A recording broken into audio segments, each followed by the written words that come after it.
Jail में खवातीन के साथ बदसलूकी। वज़ीर आला पंजाब मोहसिन नकवी इल्ज़ामात पर बरस पड़े। कहा कि माँ बहनों की इज्जत होती है। इल्ज़ामात लगाने वालों को शर्म नहीं आती। सिर्फ 11 खवातीन जुडिशल रिमांड पर हैं और चारों तरफ कैमरे लगे हुए हैं। कैद खवातीन से बदसलूकी का प्रोपेगेंडा किया जा रहा है। खुदा का वास्ता है, माँ बहनों की इज्जत होती है। इस तरह के इल्ज़ाम सोचना या कहना, इससे पहले सोच लेना चाहिए। खवातीन अब तक अरेस्ट हुई थी, उनमें से सिर्फ 11 हमारे पास हैं। 11 की 11 जो हैं वो खवातीन वाली जेल में मौजूद हैं, जुडिशल रिमांड पे मौजूद हैं। कैमरे भी लगे हुए हैं, हमारी मॉनिटरिंग टीमें भी हैं। वो मैं फिर किसी और तरह से नहीं कहूँगा कि ये कोई एक्टिविटी कोई और तरह की नहीं है कि यहाँ पे कोई ऐसी चीज़ हो जाए, लेकिन ये सिर्फ प्रोपेगेंडा है।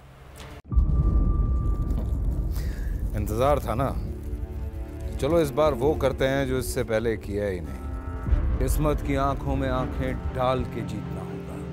सब में शेर जैसी राह, जर्रा जर्रा भी हर कंटेस्टेंट को लगेगा पहाड़। लड़खड़ाना नहीं है, खोल दो अपने पंख अगर आसमान छूना है। अबे लग रहा है ये सब पहले भी कहीं सुना है।